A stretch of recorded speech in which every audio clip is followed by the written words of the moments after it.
Отваряме го и какво виждаме, че някой преди нас се е мъчил да отстранява теча, но по селския начин с силикон, а не като опътни с нов опръстен.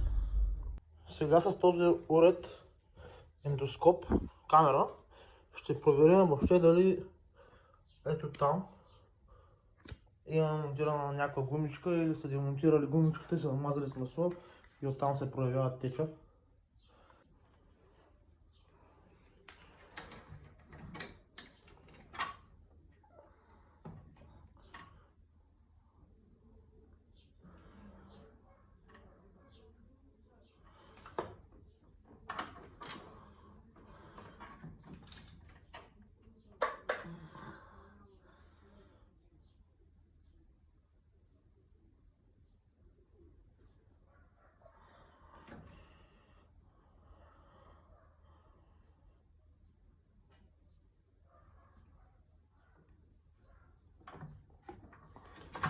Опътнена там нямаме. Новият опръстен е монтиран на тапата. Масляваме с маслянката и почва борбата за монтаж.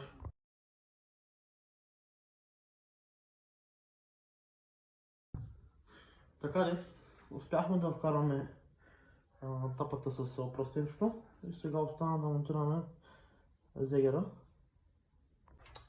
Включване са малко по-късно от това, което предполагах, но се наложи да ходя да вземе части за едно не сам джукче.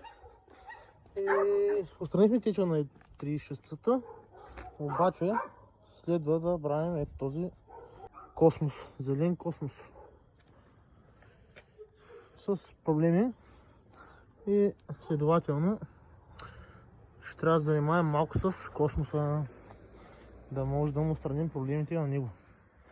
Имаме една триска за мотор, който след малко ще ви покажа. Къде го е мотора? Трябва да се случи нещо с него. Въпрос на време е да се накупят части и да го съживим.